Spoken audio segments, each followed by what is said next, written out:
didn't want to cover it on the podcast after I watched it. I would not have watched this if I had known what the twist was. There are a lot of red flags in that relationship. Oh,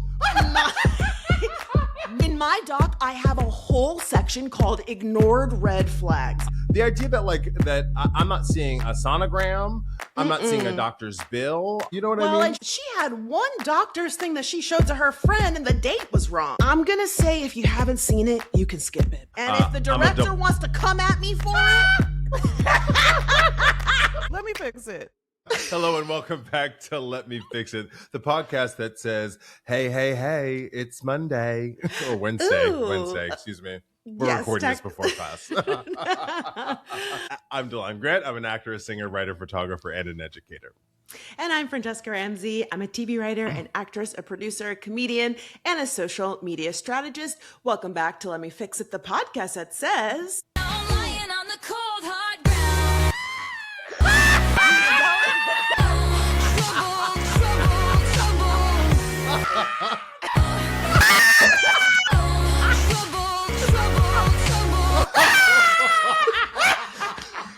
My God.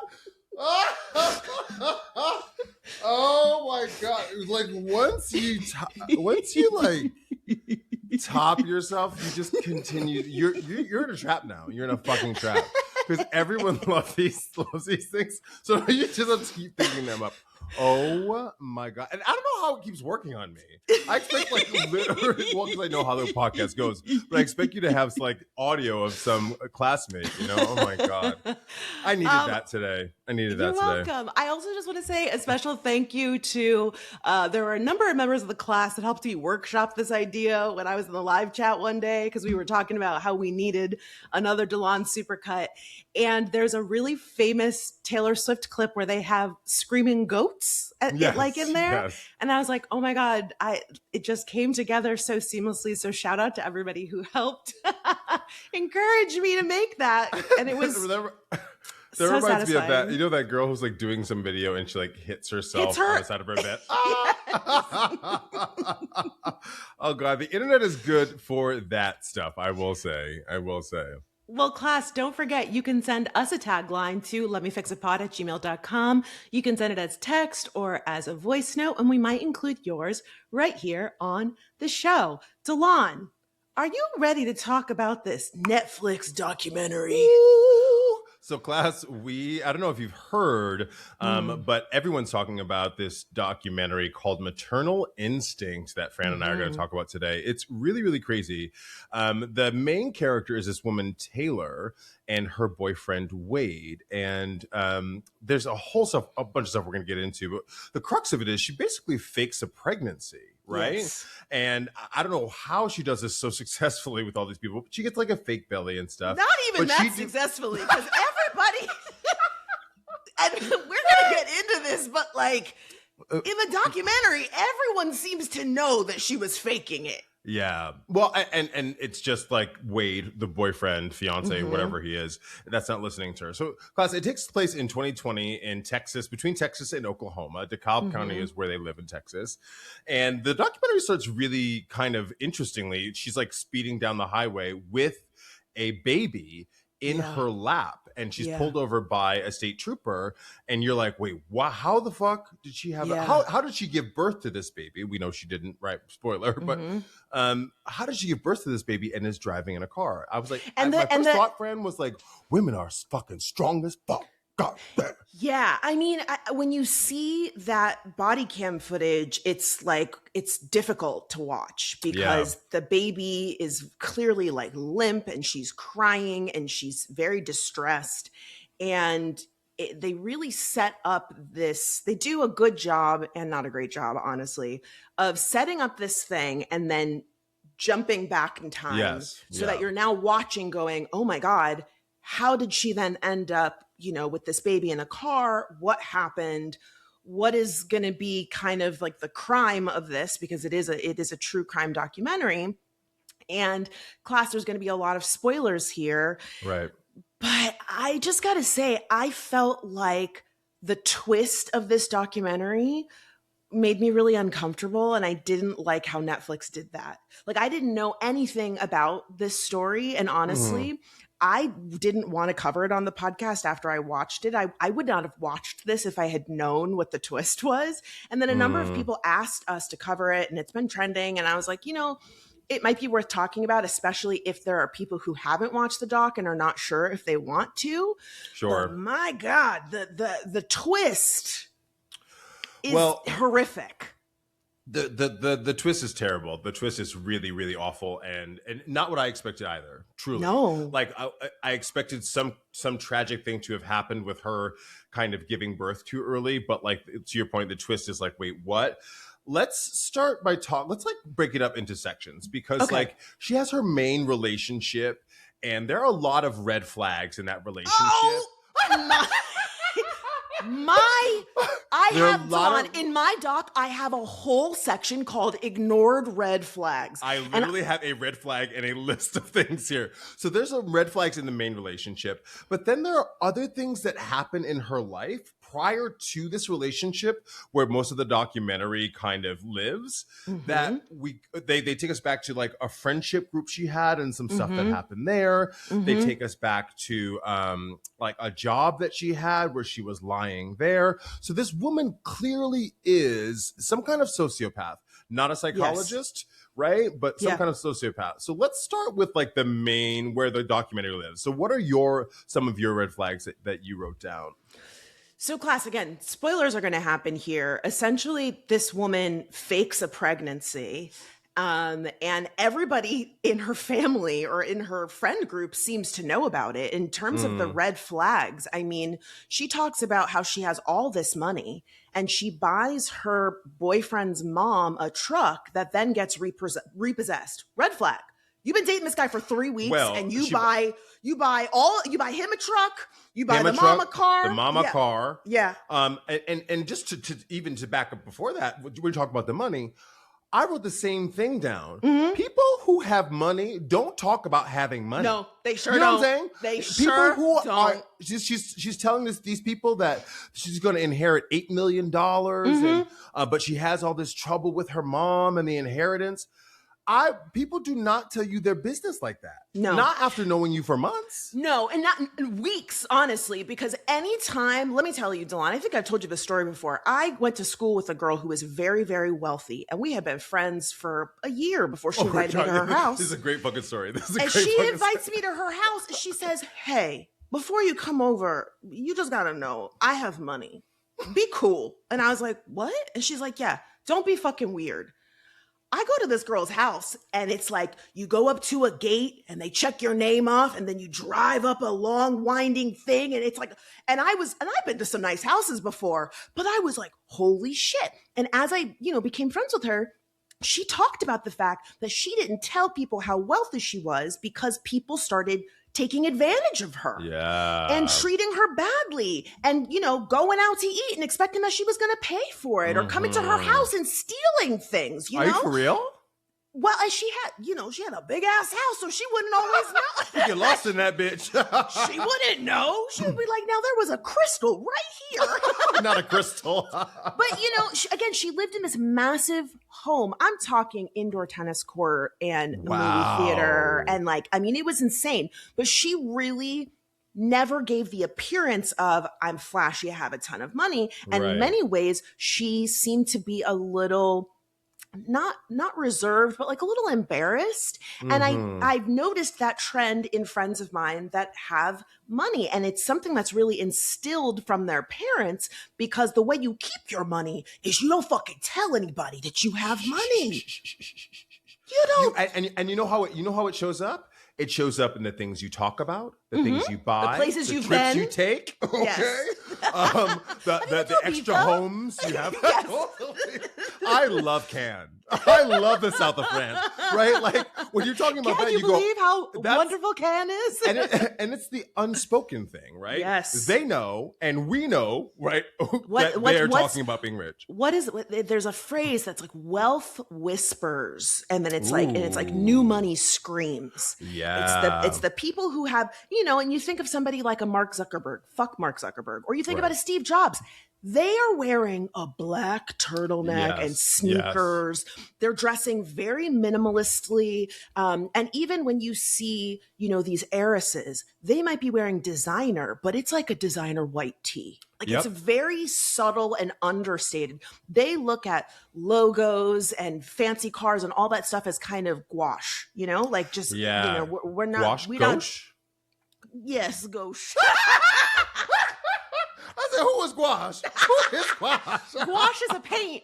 It's a type of paint. Oh my God. Here I was trying to sound. That's how you know I ain't got no money. Gouache, gauche. Well, the other thing I want to say about I think the crux of the issue here with this documentary is you mentioned with this friend of yours that people would want to take advantage of her. I think one of the issues is she mentions this money, and then everyone's like, "Well, let me get up in here." Yes, that's ignore all the red flags because of that money. That's a big part of the downfall. That's a big part of the downfall. 1,000%. One of my red flags is, listen, they were dating for a few months. And then she was like, "Hey, I have this issue with my mom, and can I move in with you?" And he lets her, Wade, the boyfriend, lets her move in with him after a few months. Yeah. And I was like, and the mom goes, "Yeah, she really didn't have that much. She really didn't bring that much into the relationship." So that's a huge red flag for me. The idea that you're like, "I have all this money, but I need to move in with you." No, man. That one didn't strike me as much because sometimes people do rush into relationships. One that was a major red flag to me was that as soon as Miss Taylor was pregnant, she wouldn't let Wade see her naked. Yeah.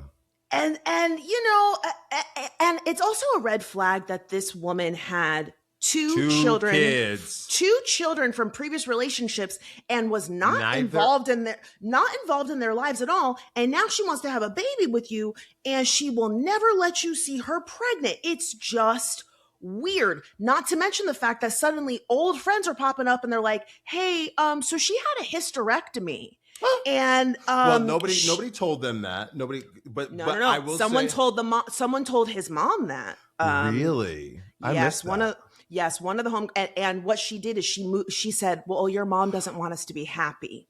Your mom is trying to meddle," is what she said. And then even his friend, remember, because Wade cut off his best friend who was like, "Yo, this girl is not right in the head." Well, because let's talk about Wade's friend Cody, who you're talking about, and his wife Stephanie. I'm gonna talk about Stephanie because Stephanie's a fucking sleuth.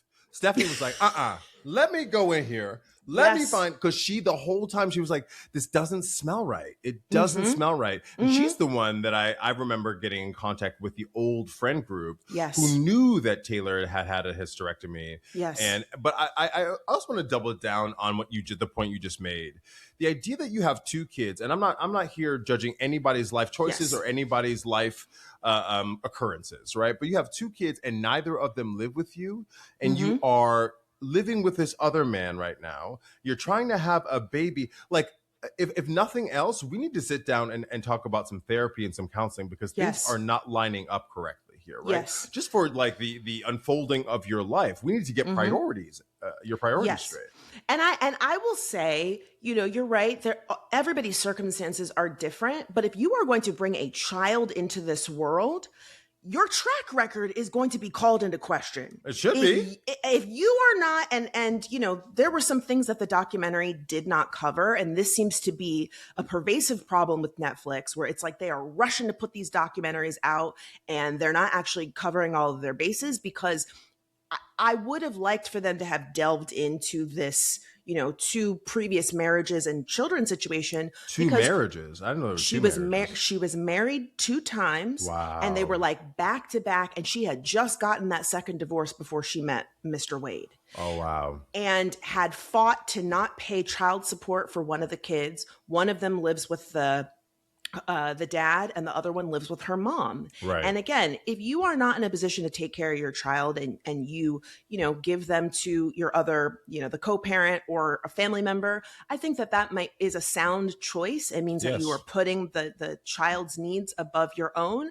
But then if you decide you're about to have another one, I really think that whoever that partner is should be looking at you like, you can't take care of what you have two right now you could be taken care of. You want to bring a third into this world? Absolutely not. And that's this is not to excuse Wade, because I think he missed a lot of things. I'm questioning him a lot. But we do see that she's a manipulator, right? Yes. The idea that if I'm trying not to excuse too much, right? But the idea that she comes up to you and she goes, "Hey, I'm pregnant." My next move is like, "Oh shit. Okay, great. What are we going to do?" Right? Like jump into action. Yes. So I will say that that's a part of it. But to your point, I would also bring to you, and maybe he did bring to Taylor, "Hey, but what are we going to do about these other two? What are the child support requirements that you have to have for these other people? Because what money are we making, right? Because now I'm going to be looped into that." And the manipulation brings me to the other friend group. So let's talk about, she had a group of, there were, please, wait, can I tag on one more red flag to Wade? Because I'm looking at him real sideways. Okay, so your girlfriend is pregnant with her third child. Mind you, Miss Mama is pregnant for 10 months. Woo! 10 months?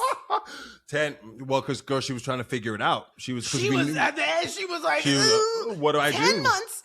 10 months and you ain't go to nary a doctor's appointment with her? That's crazy. I mean, it was. You don't go to any doctor's appointments? I'm not a Wade apologist, class. I'm not a Wade apologist.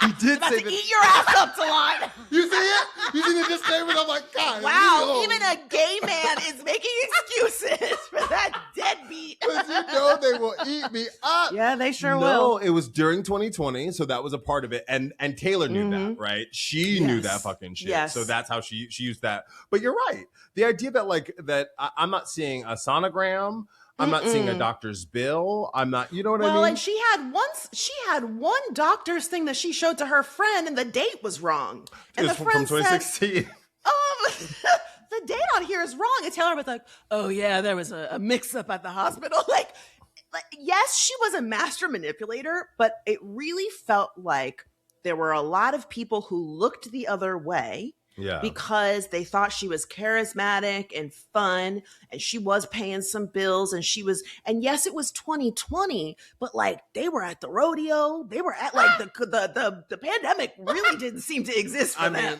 We know. I was like, we know it didn't exist in Texas, right? Let's be real. This other friend group. The reason I want to bring in the other friend group is for context, right? Right. So I can't remember these women's names, but there were two women about her age. I forget when they met, but they're all a really tight group. They're a trio, right? But one of the things that both of the friends talk about is that Taylor was great. She was lively. She loved attention. She got this gastric bypass, and then like changed her self-image. Yeah. But she was always sick. They were like, she was always in the hospital. She was, and after a while, one of the friends goes, it was just like so much. She had all these pictures from the hospital. You just stopped believing it, right? And she was posted up on the gram. Hey guys, with the cannula, the hair swoop, the bracelet. It was giving fashion. Yes. But then the other friend in the group says she got pregnant, and Taylor was really happy for her. But Taylor then got weird. She found out it was a girl, and she was asking for her pregnancy tracking app information, her login information. She wanted to do the gender reveal, and that's when she was like, that was too much, so I had to cut her off. And again, back to Wade's family, Wade's little group. That's the move. When you start to feel the heebie-jeebies, when you start to feel uncomfortable, you go, this is no longer working for me, right? Yeah.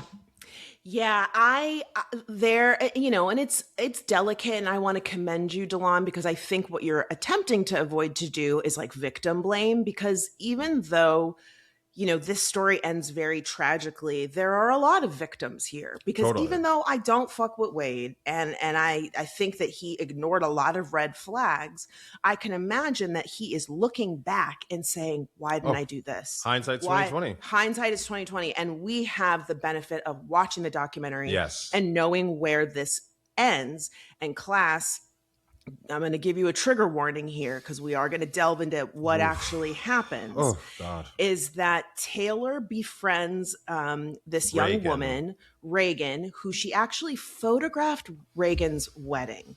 And I mean, just the layers here. So she becomes friends with Reagan. Wait, and can I just say one thing, just contextually? We've talked about Wade class and that family. We've talked about this friend group. And now we're talking about this other group, right? Because we see the manipulation that happens with her. Continue, Fran. So she kind of moves between these groups. And essentially what happens, according to Reagan's mother, is that the new friend group had kind of started to push Taylor out. And so Reagan wanted to include her because she felt bad. And the tragedy here is when Reagan got pregnant, Taylor kind of zeroed in on her and killed her and stole her baby. Unbelievable. And when I tell you that moment, they play the 911 tape of her mother finding her. Oh my and God. Netflix, you are fucking wrong for that. That should have never been included in this. That is disgusting. To have to make her mother sit there and listen to it and read. The fact that her mother wanted to be in the documentary is Reagan's mom's choice. And maybe that was healing for her. And I commend her for, taking up space in that way and doing whatever she needs to do in order to heal. But this shit happened in 2020. It is 2026. I cannot imagine that it will ever hurt less to hear that fucking audio. Yeah. That audio was terrifying. I will say, I don't know. This is, I wonder if Netflix asked her if it could be included, because that's the only way that I could see that it would be feasible to do that, because it's fucking tragic, right? I don't even think you ask. I just think it's completely disrespectful to include that. I mean, it is just so terrible to hear. And truthfully, I feel like these documentaries should come with a trigger warning, because when I was reading on Reddit, which is a thing I do when I often watch documentaries, I saw a lot of women saying, I'm pregnant, and if I had known what this documentary was about, I never would have watched it. I never would have watched this. I hear you. And I think the other part of it is too, when we're talking about something that is entertainment, for lack of, I know it's like informative entertainment, perhaps, right, educational entertainment, because it's a documentary. But when you're talking about something that is entertainment and you're using something that's so tragic, something right, real, there needs to be a little bit more care, and it's uncomfortable, right? It's inherently uncomfortable. I don't know these people, but I mean, when that came, I was like, oh, I mean, I knew something bad had to happen, but I could have never imagined that. Yeah, and this is something I won't spoil, because I don't want I won't spoil it for you, but the way that it happens, the way that they describe her murder, and they really do talk about not only the mom finding her, but the stepdad finding her, and the friend, and her other daughter and her child hiding in the house while this woman killed her mother. Really, really hard. I mean, that could have been delivered. It was delivered by the people who experienced it, firsthand. But like that was really hard. That was terrible. But again, trauma as entertainment, I say this a lot when it comes to my identities, being Black and being queer. Like, I'm not really interested in it, unless somebody's like, oh, this actually has another kind of angle to it. Yeah. I also felt like it was disrespectful to Reagan and her story, because she really kind of felt like an afterthought. She is kind of just an addendum in the whole thing. You're right. Like, we don't really learn a lot about her. And I made a list of some of the things that the documentary didn't include, but I thought that this was interesting, that Reagan's family is attempting to create legislation to help protect pregnant mothers. Because what essentially happened, class, is the hospital, a guy who worked at the hospital who knew that Taylor had had a hysterectomy, saw a post on Facebook saying she was pregnant. And because of it's a small town. It's a small town. But because of HIPAA, he's not allowed to tell people that she's not pregnant. So what does he do? He calls the local hospitals and tells them, hey, we need a code pink to just keep an eye on the babies. So in other words, you had an inkling that this woman could steal a baby. Now, no one could ever anticipate that she would kill a pregnant woman and take her baby. But Reagan's family is saying the fact that a woman's life and her baby's life were in danger because, class, the baby died. Mm-hmm. They are saying that there should be some sort of protections to just actually alert people in these sorts of situations, and that this could have been an opportunity to have kept the worst from happening. Because again, HIPAA law, we want to make sure that we keep people's privacy in mind, but ultimately he still violated HIPAA by calling the hospitals. I don't think he did, actually. I don't think he did. Well, he didn't say the woman's name, right? Yeah, because like the code pink is actually, I think it's like a thing that's known in the hospital, in the medical field, that like, because this is something that's happened. Like women go and try to kidnap babies from, from the nursery at the hospital. And I do think that, like, to your point, there was also a nurse that said, Stephanie, Cody, Wade's best friend, the boyfriend's best friend, said, called the hospital and was like, hey, this, when she sent that false documentation that was from 2016, she was like, hey, I know you probably can't say anything about this, but my friend had this documentation that didn't look right. And then the nurse was like, well, we don't ever give any documentation like that. So, but do you mind if I ask what the person's name is? And she said, it's Taylor something. And she was like, she's like, I want you to use your best judgment. That's all she could say, but that was enough, right? Right.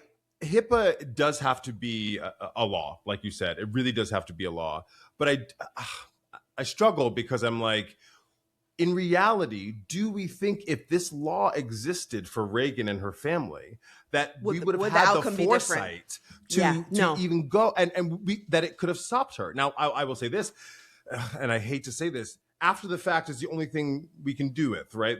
After the crime is committed, the law and passing a judgment, class, this woman is currently on death row. She did get the death penalty for this, I'm not a big proponent of the death penalty, but in this case, it was so tragic. I'm like, I understand, right? Yeah, under the jail. Under the jail forever. Yeah, but I don't know that we would have had a different outcome, because nobody can get into the mind unless it's like we get into a Minority Report. And with AI, we're kind of on our way. Well, but you can't get into her mind and say like, oh, she's about to commit a murder. 1000%. You're right. I don't think anybody could have anticipated. And I think you are also right that this is her family kind of grasping at straws. Like they want something to, I get it. They want someone to be held accountable. They want something to change. Reagan's husband has actually filed a civil suit against Taylor Parker and Wade for negligence and wrongful death. Again, I don't know. It's hard to say if he really has a case, but I understand the impulse to say like, somebody needs to pay for this. Yeah. Another thing, Delon, that the documentary did not cover is that Taylor Parker was on Google.com searching for local pregnant women. Oh, she was, my God, are you for real? She was looking for maternity consignment shops and pregnancy clinics in the area. She attended a teen pregnancy support group, and she had also researched the average weight of a fetus. She had also looked into getting a midwife certification and private adoptions. Fuck. And none of this was included in the documentary. And I just, again, think that this felt like we didn't get a real accurate picture of who Taylor is. And I don't think we'll ever know, because I don't think she's crazy. Well, and this was also brought up in trial, is that there were a number of experts that testified that they do not believe that Taylor is suffering from a mental illness. I think it seems like she has some sort of personality disorder. And I don't say that to like nullify what she did. No. But the idea that you could kill someone, which is bad enough, but then to do what she did to that woman's body, I just feel like you have to have some level of detachment. And also, what did you think was going to happen? She's had 2 children. She knows what the process is. She knows she's had a fucking hysterectomy. And she's like, no, I did give birth to this baby. What? She's in the hospital. She's in the hospital, and they're like, she won't let them give her a pelvic exam. And then I don't like how the doctor's tone was, but he was very nonchalant. He was very flippant. He was like, She ain't had no baby. I don't think so. I don't think there was a baby in there. Like, come on, sir. Come on. But she, to your point, what did you think was going to happen? Do you think you thought you were going to get away with this? You thought they immediately when you go to the emergency room, they're going to go, hey, we need to see if you're bleeding out down there. Yes. Right? We need to check you. Yes. You know? And also, we're gonna be able to see that this is not your baby. Yeah. Like DNA is going to show where is the umbilical cord? Where is the placenta? Like, moreover, there is a dead woman down the street. Not for nothing. Sorry to laugh. There's a dead woman down the street. I'm laughing at the ridiculousness of it. You think that being a case that is open, they're not going to go, oh wait, that you had a baby you were friends with, you photographed her wedding. I mean, there's going to be fingerprints all over the fucking thing. So stupid. I mean, but again, to go back to the weight of it all, another red flag. And here's where I do think that Reagan's husband might be able to present this as evidence. When Taylor calls Wade to tell him that she gave birth to the baby on the side of the road, he on the phone like, oh, okay, sure. He did not believe her. I don't believe for 1 second. He wasn't like, oh my God, is the baby okay? Yeah. Are you okay? I'll be there. He was like, I'll finish up here and then I guess I'll see you at the hospital. I think a big part of that is he was kind of a mark. He was kind of a mark. I think Taylor saw him and knew that she could manipulate him. He wasn't bright. He wasn't bright at all. At all. I want to point out this. Do you remember her coworker that she worked with? It was like her manager. Who had also lost a child? So, class, this woman had just lost a child. Taylor starts working at this, I think it's an employment agency, like an employment agency. Anyway, her boss, she befriends the person who's like her direct superior. And this woman had just lost a baby. Taylor has had 2 children, but she starts telling this woman that she lost a baby to cancer, I think, or something. So she starts manipulating that woman. The way this woman talks about feeling camaraderie and safety and being seen with that relationship broke my fucking heart. My heart. Because the manipulation is so gross. It's so disgusting. It kind of feels like Munchausen syndrome, where a parent, usually a mom, will make their child sick. Very famously, Gypsy Rose, the girl who ended up killing her mother had Munchausen syndrome. She literally had her daughter's teeth removed. Oh my God. And had her in a wheelchair. Meanwhile, she could walk. It kind of feels very similar to that, where she is seeing, oh, you lost a baby to cancer? Yeah, me too. Because now I get to have, people feeling bad for me and the attention. Oh, now I'm pregnant. Everyone look and give me all of this attention. And she had also, according to some of the sleuths on Reddit, because there's a ton of podcasts and YouTube series about this, that she had told Wade that she was pregnant with twins at one point and had a miscarriage before this fake baby. Are you for real? So again, so she couldn't use the miscarriage again. She had to have the baby now. She was like, "Oh, I got to do it now." Yeah, it's like she is, again, not to downplay what she did, but it similarly to the cancer, where she's sick all the time and she's always in the hospital and she's taking photos. It's like she's addicted to the attention. Yes. And knowing that 9 months her due date passed and she stretched it to 10 months. Again, major red flags. You're not that's not happening. Why the mom said, I've never heard of that. Wait, Mom. Are you supposed to be induced today? Yeah, I don't feel good. I don't want to be induced today. Well, Mama, let's what are you let's doing? talk about that inducement, because I mean, red flags, Wade, right? Yeah. They were supposed to go to the hospital for her to be induced, and all of a sudden, early in the morning, she wakes Wade up and she's like, I smell smoke. The bitch had lit the house on fire, lit the porch on fire. Jesus Christ. And then shortly after that, Wade put out the fire. Shortly after that, they were supposed to go to the hospital again. And she wakes Wade up and goes, there was a bomb threat at the hospital. She calls in a bomb threat to the, like, what are you talking about? And again, it's like, it's hindsight is 2020, but like putting yourself in his shoes, we are now on month 10 that you are with child. I have not gotten to see you pregnant. And every time we're supposed to go to the hospital, something gets in the way. Yeah. It just doesn't add up. And then the third one is suddenly he gets this incredible offer to buy his pigs in, 2 hours away. And she's like, you know what? You go ahead and deal with the pigs. I'll just stay here by myself. Just very strange behavior. And it was later revealed that she had multiple cell phones. Oh, God, and was texting herself. Well, because he got to the hog where he was going to sell those hogs, and the guy was like, "No, I'm not buying no hogs from you." Like, what? Crazy. And he had driven 3+ hours out of the way. But again, if your girlfriend is pregnant, you are not taking a 3-hour trip on month 10 of the pregnancy because you should know that at any moment she's going to have this baby and you want to be there. You know what I mean? So I think he knew. I think he knew she was not pregnant. He did know because when she was arrested after, the murder and she's in the hospital, the police, he gets to the hospital and the police pull him aside and they go, "Hey, we have to restrain you, but we also have to interview you." And they tell him point blank, "Hey, she killed a woman and she stole her baby. The mother and the baby are actually dead." Mm-hmm. And then he takes a deep breath and he goes, "Well, all my family was right." And the cops were like, "Your family told you this?" And they were like, "Yeah, but I just took up for Taylor." Why? Why would you not believe the people that are closest to you?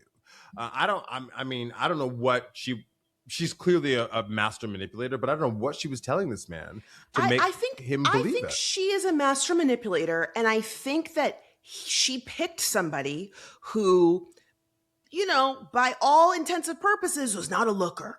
I don't believe. God, yeah. And she was a catch for him. Yes, she was a catch for him.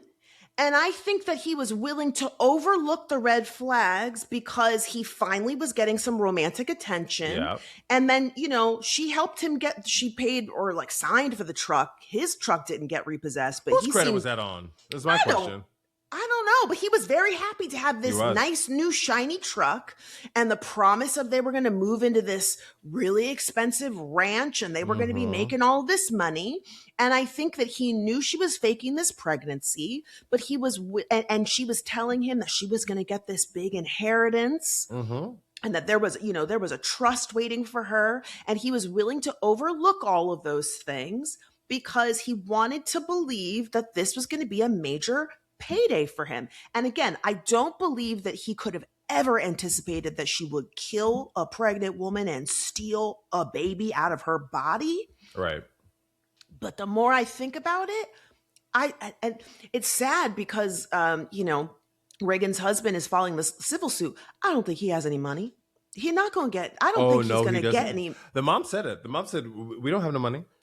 We don't have no money." And you look not for nothing, not to judge people's, financial status, but like when in the documentary, the police go into the house and you see the body cam and you're like, "Oh, girl, they got no money." The house is a hoarder's, as a whole mess. All the stuff that you laid out about him in terms of like what Taylor could provide him, the potential therein. That's what I mean about him being a mark.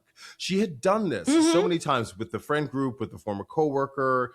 There was one other thing that she did with people that she manipulated. That I guess Reagan would be the other thing. Mm-hmm. But she really know how to play people. She was even in the interview after she was arrested, when she was being interviewed by the cops, she was making it up all on the spot. She was like, they were like, "Wait, so she told you to cut the baby out?" And she's like, "Yes." She said, "Take it out of me." And the cops are like, "Well, why would she say that?" "I don't know." What are you talking about? She's really. I mean, truly, just acting up until the very last moment. I mean, just so when they said to her, "You didn't have this baby," she's like, "What are you talking about?" "Yes, I did. Yeah, I had this baby." Crazy. Just absolutely fucking bonkers. And the problem is it's worked. She's done it so many times throughout her life, and she's only 27. Class. She's only 27 when all this happened. That's a hard 27 too. Okay.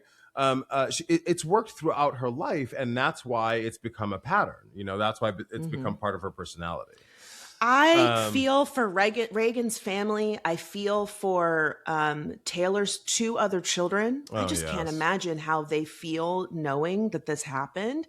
I really wish that we had learned a little bit more about Taylor's life before this happened. And I'm guessing that maybe her family didn't want to be interviewed, but I'm not mad at them. They were like, I'm not mad at them for that, but I do think it's like the filmmaker's job to tell a complete story. And I think that this could have been like 2 or 3 episodes. They could have really given us an episode about Taylor before they could have given us Reagan, then they could have given us Reagan and Taylor meeting each other, and then what happened, versus what we got just felt very rushed. And again, felt disrespectful to Reagan's legacy, because we really don't get to know anything about her in this doc. You know, I really, I like that reframe, because I think if they had started with the pregnancy, her being pulled over by the cop and she has the baby in her lap, and then jumped to Reagan, and then we start painting who Reagan is, because you're right, that was just kind of an addendum on this woman's story. I do think, I guess 2 or 3 episodes would have been cool, because I do really appreciate the context. That friend group, like we talked about, that was important for me. The coworker, that was important for me.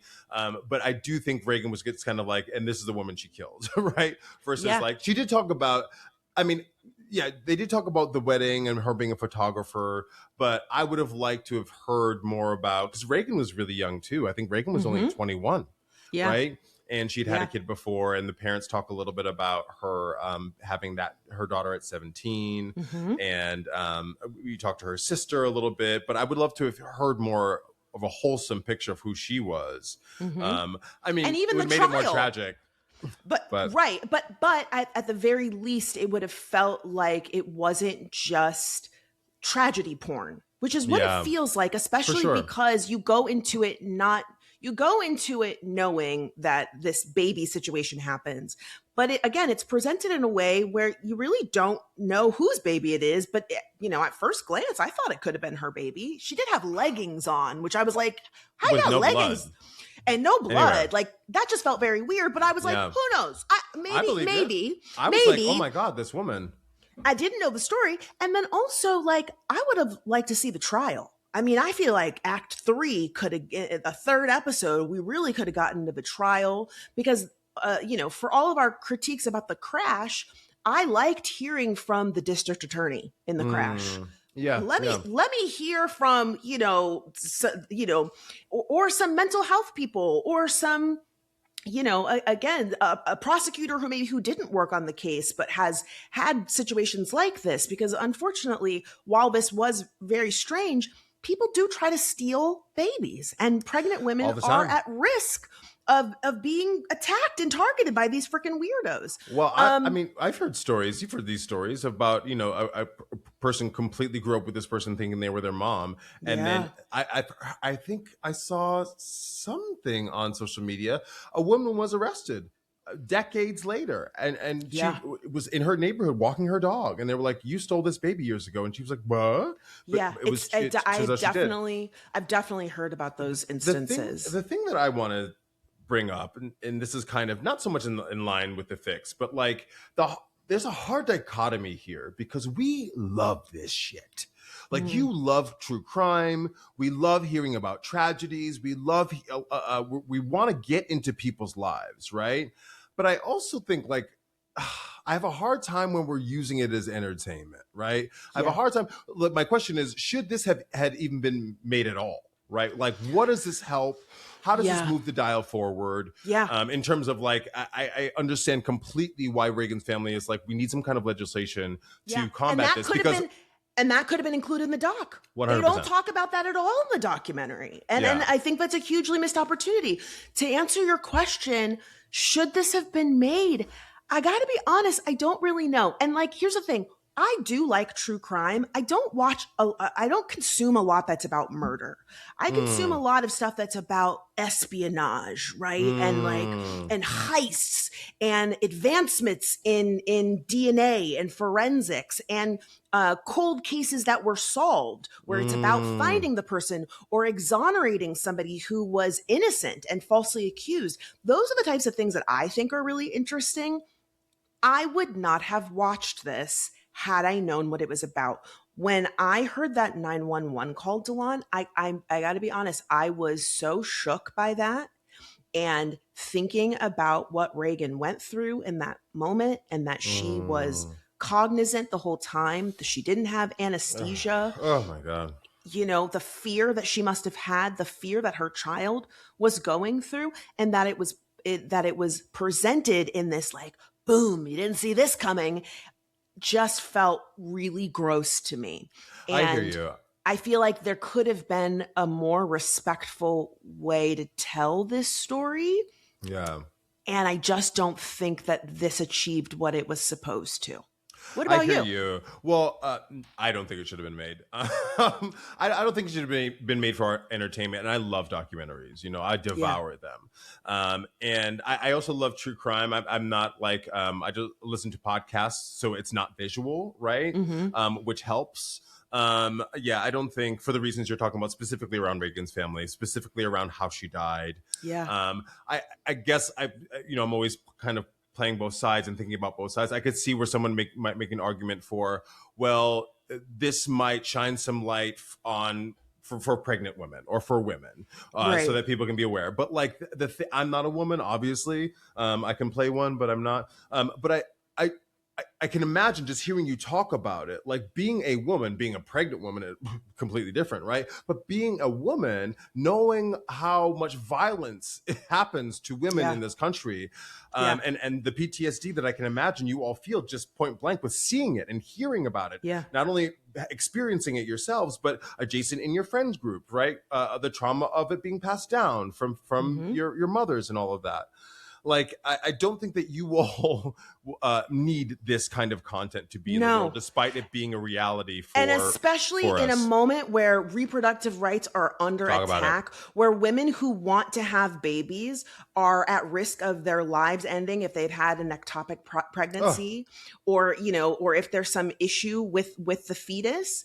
It does feel like this is just not the kind of content that we need. I will say, though, in terms of like, the devil's advocate of like, we need to tell these stories. It would be different if this film focused on what you need to look out for when it comes to these kinds of manipulators. Because there's a lot of these fucking weirdos out there.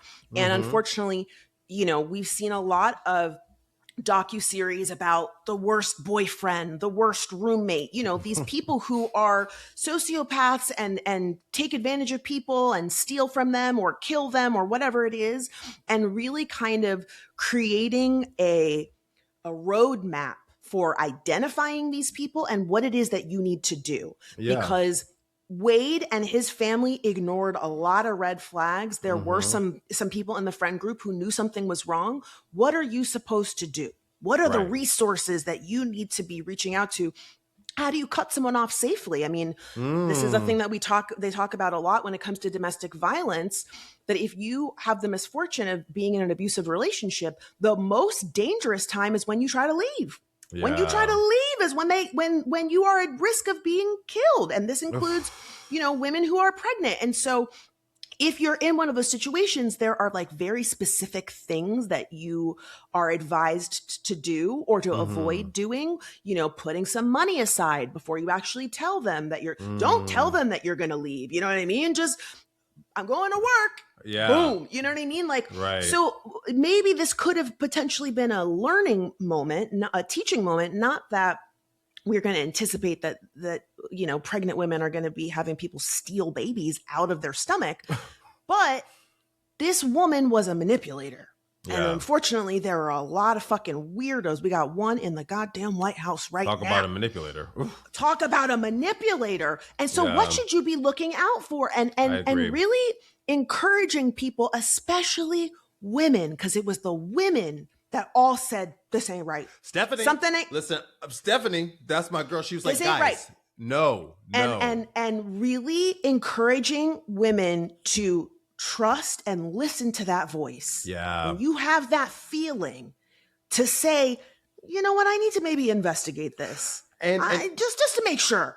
And I would also offer up, and this might be a little bit more difficult, but if you're saying the thing, I think Stephanie, right? She's saying it actively. And Cody is her husband, and that's Wade's best friend. And Cody's like, calm down, leave it alone. I think the next step is to go, well, you know what? I'm not going to leave it alone if we're going to be in a relationship with this. Yes. Because you know what I'm not going to do? I'm saying this, and I'm not going to be on the other side of whatever tragic fucking thing happens. I know hindsight's 2020. And you're not we have the gonna make information me, now. and you're not going to make me feel like a bad guy because I have the gall to say I'm concerned. Something is weird here. Don't My try to make me intuition feel is on fire. Okay. Don't try to make me feel crazy because you know what, Delon, ultimately, I would rather be wrong than have been right and not listen to myself. Talk about it. Because everybody in that situation is going, what the fuck? Why didn't I do X, Y, and Z? And then if I'm wrong, I'm just anxious and I need a therapist. You know what I mean? It's a me problem, and not a dead problem. My bad. I'm so glad you're not a weirdo, girl, because I was a little worried. Right? That's my own trauma. Yeah. Oh my God. Well, class, tell us in the comments if you watched Maternal Instincts. I'm going to say if you haven't seen it, you can skip it. And if the director wants to come at me for it, I'll take it on the chin. Listen, I agree. Like, I agree with what you said about a trigger warning. I agree that I don't know that it should have been made. I don't know that we needed it. But class, if you do have, I know you do have opinions. If you do watch it, and stop, come back and comment later, you know, because you want to hear what you have to say. Speaking of, let's go to comments from the class. Do you have any comments from the class today, Fran? Oh, I have a few that I would like to highlight. This one comes from Nena2469, and this was left on our recent Artist Way episode. And it says, your relationship makes me cry because everyone deserves this type of fiercely soulful, vulnerable, loving, tender connection. Inspo on 1000. Don't know y'all, but I love y'all. Class, Delon got misty-eyed in our last Artist Way video, and I relished in the moment because I've been crying all over these episodes. But I really loved this comment because I do think it's important for us to show our vulnerability. We've gotten a lot of comments about this. If you haven't been watching our Artist Way series, please tap in. Even if you're not doing the Artist Way with us, I think there's a lot of great conversations and learnings there. But I think the biggest takeaway from a lot of the people watching is that every artist, no matter where they are in their career, has self-doubt and wrestles with where they're at and what they want from themselves.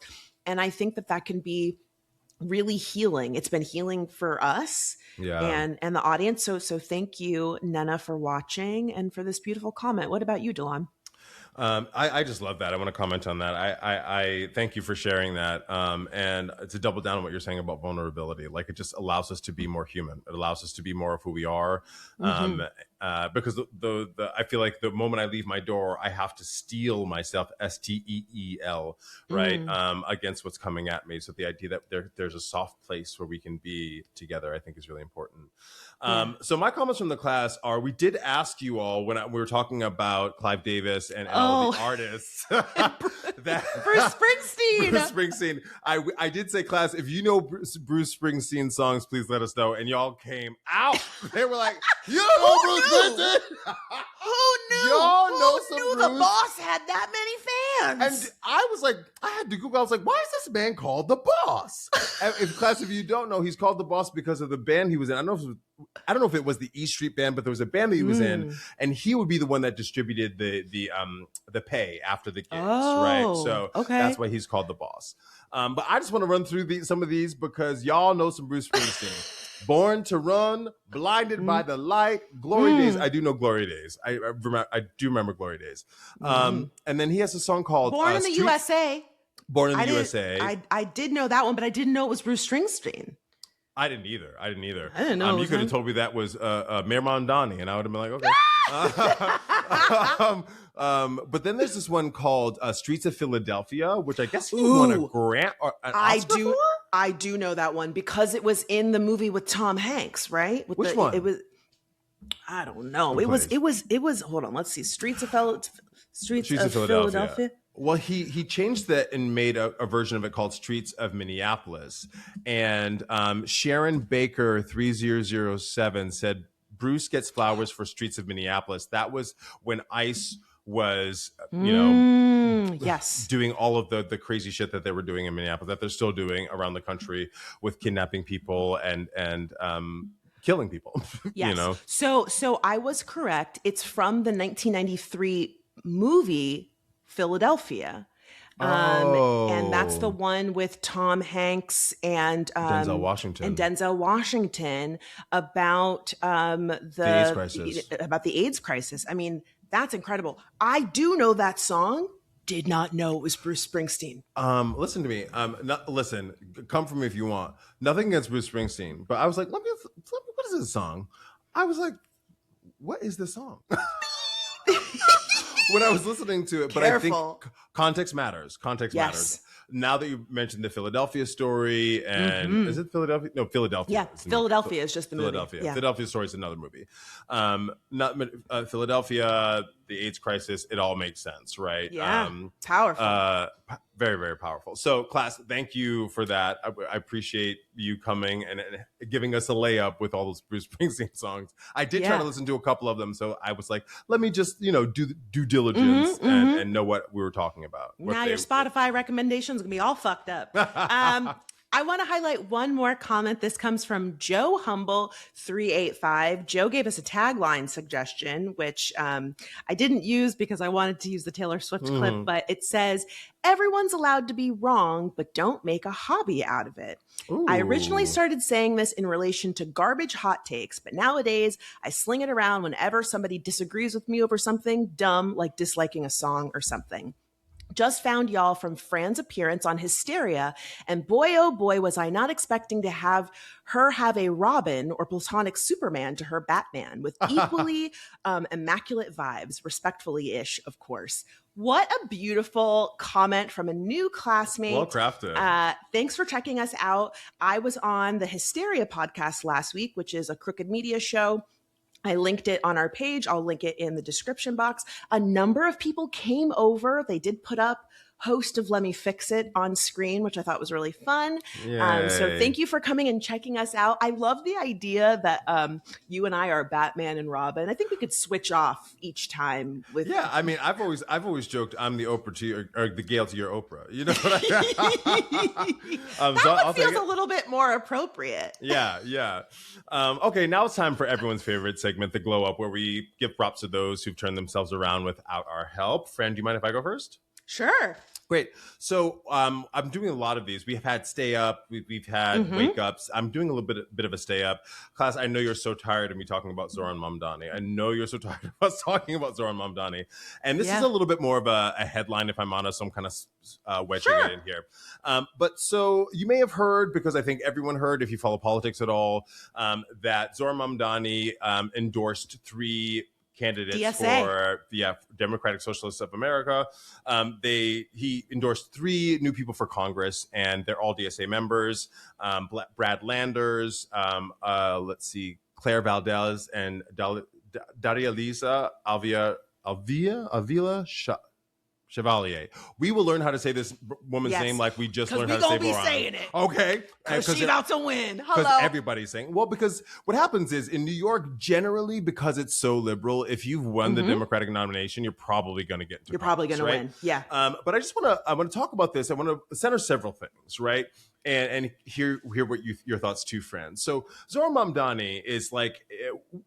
He's only been in office for 7 months, but he is changing the game. And the thing that I'm becoming aware of with him is that the reason it's a stay up, not only because of what he's doing, but because how he's changing my thought. Pulling people up with him too. He's saying, they're couching him as like this kingmaker now, because not only does these 3 Democratic Congress people win their Democratic primary, but 5 other state legislative representatives won their primaries as well. So like, you're a kingmaker now. And the thing that he keeps doing in these interviews, he goes, I'm going to quote him directly. He's like, well, what is the Democratic Party if not its voters? I think what we've seen is that it's time for the elected officials to stop pronouncing what the party should be and to let the Democratic voters themselves take the lead. He's putting us in the driver's seat. He's talking about us. He's talking about affordability. And I'm realizing, oh, that's the crux of our issue. That's why we look at government and politicians and we go, fuck that. That's why people aren't interested, because it doesn't have anything to do with us. You want us to come and vote for you, and then you go on and it's an internal kind of insular conversation that you're having, and we just watch it on evening news, right? But he's talking about us, which I think is mind-boggling to me. He's consistently centering the voters and their issues. Yes. And what is, sorry to jump in, Delon, I just have to say, the fucking Democrats have had more to say about Mamdani. They have been tougher on Mamdani than they've ever fucking been on Trump. Talk about it. And all of you motherfuckers are on notice. Yes. They are terrified. That's the way right. they are talking about it. Oh, you know, this is going to happen everywhere. Trump is scared. You know, the Republican establishment is scared. The Democratic establishment is scared. And they should be. And this is a perfect time to shout out Run for Something class. Run for Something. If you have ever thought about running for office, this is your chance. This is the moment that says there are regular people who can make a difference if you actually want to listen to us and make change and not just fucking collect a paycheck and be in power, which unfortunately the Dems and the Republicans both want. They're all, I mean, well, because what we're discovering is that everyone is just in the middle. And when we talk about in the middle, we talk about moderate or moderate centrist. Now, what I'm starting to believe is that, like, it's not in the middle, moderate, it's in the government. Yeah. You are not even in touch with what we're saying and what we want. No, and this man is going, hey, well, what about these people who vote for us, right? I also want, when you're talking about Run for Something, not only should you, if you want to get involved and be on the boots on the ground and be able to affect change more directly by running, also look at the candidates that Fran and I have we've done this on the pod, but look at the candidates on Run for Something's website that they're helping prop up. Not only that, Leaders We Deserve is another great program. Yes. I forget the guy's name, but he was anyway, Leaders We Deserve is also a great organization that does a lot of the similar work that Run for Something does. The other thing that I want to bring up, the point that I want to make, is the criticism over Daria-Lisa Chevalier, right? Yes. So Daria-Lisa is the one that they're the villain. They're making her the devil in all of this. The Democrats and the Republicans. They're trying to make her she a brown woman, so of course. Right, brown and a woman. And I want to just bring up some of the criticisms, right? We've talked about people's tweets on this podcast, and you, girl, you know, right? So she did have some tweets that were of her politics, and you may not agree with them, right? At one point, she retweeted something about Israel not existing. You know, she doesn't believe that there should be borders. She tweeted that. She wants to abolish prisons. She tweeted that, right? Yes. And that they're like, well, these are terrible ideas. She's the devil. She's going to ruin America. No, she just has an opinion. Free speech. Y'all love to talk about free speech until somebody says something that you disagree with. But she has an opinion. And if you forget, I don't know how y'all are so bent up about this. She can't do it on her own. She needs votes. She needs support. She needs people to affect those things. So if you have an opinion that is counter to her opinion, what is the problem? She gets to have the opinion, right? So that's one point. And the other thing is y'all love when Donald Trump tweets. Talk about it. You love when he goes and says, glad that this person is dead. This country shouldn't exist. We're going to bomb people out of existence. Shithole countries. Then it's okay. Then it's fine. Well, and it's not about whataboutism, but it's forcing us to go what about, because these things are not even equal. What he is saying and what she is saying are not the same. And I want to bring out some specific things with abolishing prisons, right? She gets to have that opinion because of her organizing work, right? Yes. She's seen the effect that prisons have had on families and people, and she's like, this is bad. Same thing with borders. Now, and they're not working. You know what I mean? Whatever you think about our prison system, we've talked about prison reform for decades, and nothing has changed, right? Because it's economy, right? People are making money from it, and it's legal slavery. That part. The last thing I want to say is people got up really bent out of shape because on October 8th, she went to a rally that was a pro-Palestinian rally after October 7th happened in Israel.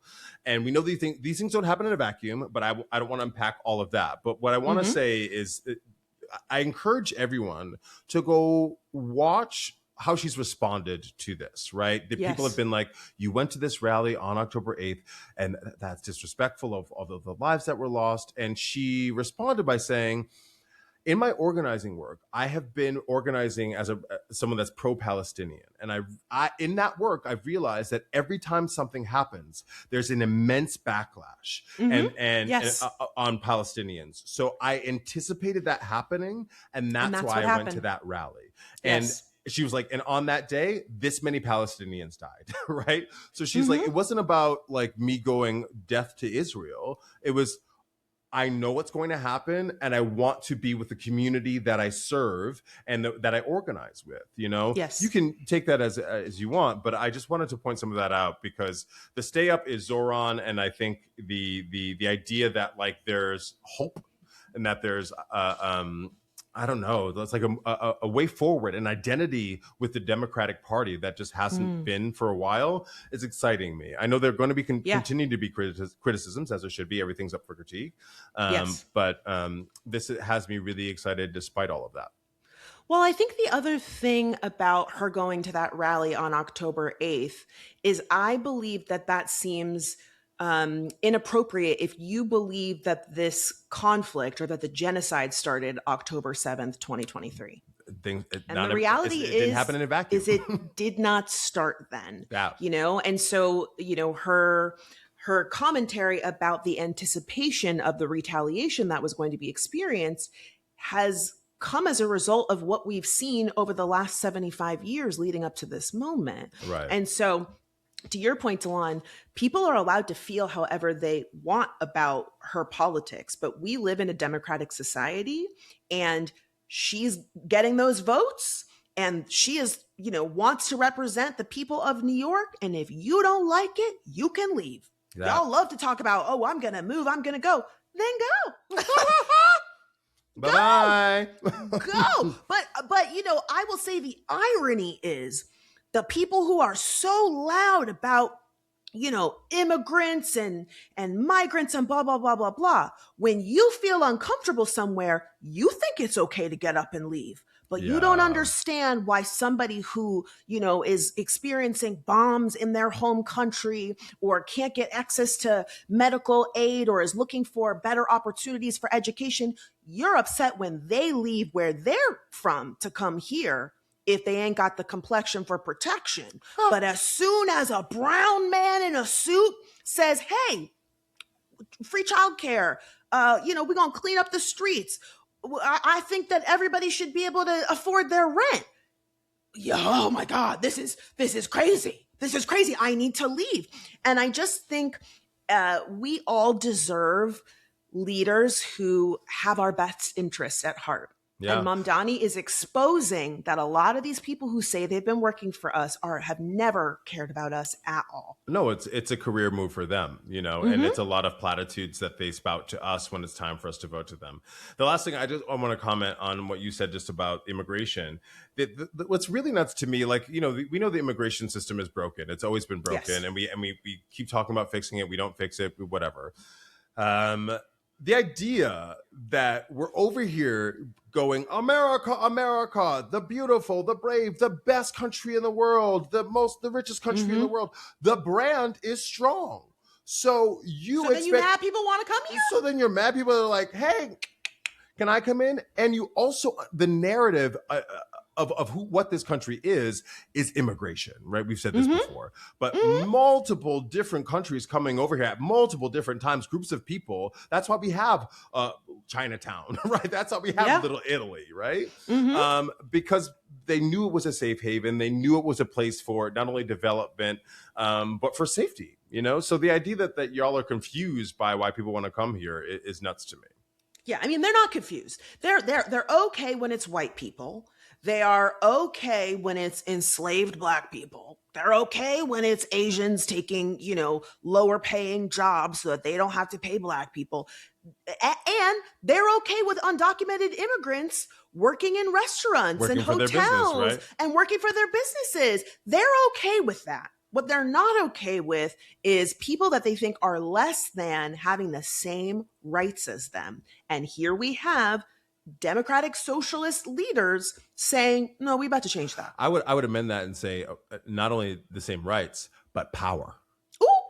Power. Yeah, we can't have that. When we're talking about a democracy, oh, you're voting for this woman who is pro-Palestinian? You're voting for this man who wasn't born in this country who wants to help voters, right? No, that we're not about that. Well, and I think that their fear comes from, this is the similar fears around white people being afraid of being the minority, because it's like, well, we know how we treated y'all as minorities. Right. And I don't believe in retribution in that way, but a lot of them are scared once the other get in power, they're going to do to us what we did to them. Right. That's what I think and that's what they're being told, right? Yeah. This whole like, oh, you're going to be replaced. They're going to take your jobs. It's going to be, Sharia law in the streets. It's going to be blah, blah, blah. It's just like this constant fear mongering, because the reality is a lot of the things that the Democratic Socialists are saying, if you really listen to them, it's all like really positive stuff, right? Like universal health care, childcare, the super rich shouldn't be able to just like, not be taxed and profit off their wealth while the rest of us can't afford groceries and a place to live. I don't know how anybody can disagree with those things. And anytime you hear the Republicans talking about what the Democratic Socialists are advocating for, it's like, damn, y'all are really advertising for them. But just a historical factoid, we've been here before, right? Franklin Delano Roosevelt, FDR, and the New Deal. After the stock market crash, the Depression, brain. After the depression, we had to do something, right? And he was like, oh, we have to create these programs. That's why we have things like Social Security, right? We had to invest in the populace. And FDR was the last time we saw some of that. And that's me regurgitating what Zoran Mamdani said on this ABC's show this week. He gave a great interview responding to a lot of this class. It's good. On YouTube. I encourage you to go watch it, because the way he's not only stays on message, that's what they call it, staying on message. I think he's just speaking his truth, And that's what's so refreshing. It's like he doesn't have to remember how he feels, because he's just being honest. And unfortunately, that is rare. Truly. What's your glow up, Fran? All right, my glow up goes to a woman by the name of Tanya Blount. Do you know Tanya? Oh my God. Wait. Give me a second. You take the top and I'll take the bottom. You know what I'm talking about? Yes, class. The BET Awards were this past weekend, and Tanya Blount is probably best known for singing His Eye is on the Sparrow with Lauryn Hill in Sister Act 2. And she performed at the BET Awards. This performance is incredible, and everybody is talking about Did Lauryn come on time? She sure did. There was some PA who had to stay sleeping in the hallway outside of Lauren's hotel room to make sure she was there. So I just want to give Tanya her flowers. And class, if you have been missing her voice, you are in luck. She and her husband have started a duo called The War and Treaty. They are a country music group, and they've actually had a lot of success. In 2023, they were the first Black duo to be nominated for the Country Music Association Award for Duo of the Year. They also were the first Black duo to be nominated for American Country Music Award for Duo of the Year, the CMA Awards in 2024. They won an Emmy in 2025 for their work with NFL's Tennessee Titans. Wow. They've received 2 Grammy nominations in 2024, including Best New Artist. There is a biopic coming out about them, which is very exciting. And they put out another album in 2025, Plus One. They definitely are a country group, but they sound great. It's very soulful, and country is a Black genre. Okay, if Beyonce taught us nothing, okay. A lot of people didn't know before Beyonce, but the reality is we've been in that motherfucker. We've been in that thing. And so it was so cool to see her get her flowers. And I hope more people are going to check out her and her husband's group, The War and Treaty. I listened to a few of their songs. They're fun. They're sexy. I think it's going to be, and again, a husband and wife group. Her husband was playing piano in this performance. And I just it's hot. Yeah. A couple that can sing together. Are you kidding me? A couple that plays together, stays together. You hear me? Ooh, playing on the keys and in the bedroom. Let's go. Hit them high notes, Tanya. Yes. I love that for her. It was so cool.